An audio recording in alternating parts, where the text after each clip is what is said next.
இன்றே டவுன்லோட் செய்து உங்கள் ஃபேவரட் ஷோக்களை என்ஜாய் பண்ணுங்க. ஏய், நீ என் புருஷன் மூச்சுக்கு 300 தடவை சொல்லுவல்ல? அந்த புருஷன் என்ன காரியம் பண்ணிருக்கான்னு பாத்தியா? உனக்கு டிவோர்ஸ் நோட்டீஸ் அனுப்பியிருக்கான். சரி, அவர் அனுப்புனது இருக்கட்டும். நீங்க எதுக்கு கூப்பிட்டீங்க அத சொல்லுங்க. அவன் உனக்கு டிவோர்ஸ் நோட்டீஸ் அனுப்பியிருக்கான். பதிலுக்கு நாமளும் அவனுக்கு அனுப்ப வேண்டாம்? அப்ப டிவோர்ஸ் நோட்டீஸ் அனுப்பியே தீரணும்னு சொல்றீங்களா? ஆமா, பொய் சொல்லி கல்யாணம் பண்ண அந்த ஃப்ராட் பயலே தில்லா நோட்டீஸ் அனுப்பியிருக்கான். அதை நம்ம வேடிக்கை பார்த்துட்டு இருக்கணுமா? அவன் ஷாக் ஆகுற மாதிரி நாமளும் பதிலுக்கு ஒரு நோட்டீஸ் அனுப்பணும். லாயர் சார், மேடம், அந்த டிவோர்ஸ் பேப்பரை கொடுங்க. இந்தாங்க மேடம்.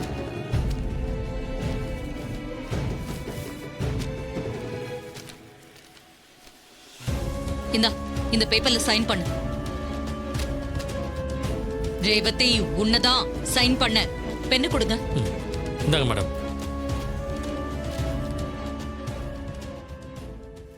ரேவதி, வேண்டாமா, நீ சைன் பண்ணாத. இதுல உன் வாழ்க்கையே அடங்கியிருக்கு. மாப்பிள்ள கண்டிப்பா டிவோர்ஸ் நோட்டீஸ் அனுப்பியிருக்க மாட்டாரு. இதுல ஏதோ குழப்பம் இருக்குமா? தயவு செஞ்சு நீ சைன் பண்ணிடாத. இங்க பாரு ரேவதி, சைன் பண்ணி உன் வாழ்க்கையை நீயே கெடுத்துக்காத. கொஞ்சம் பொறுமையா இரு. ரேவதி, சகலம் எப்படிலாம் பண்ணக்கூடிய ஆள் இல்லம்மா.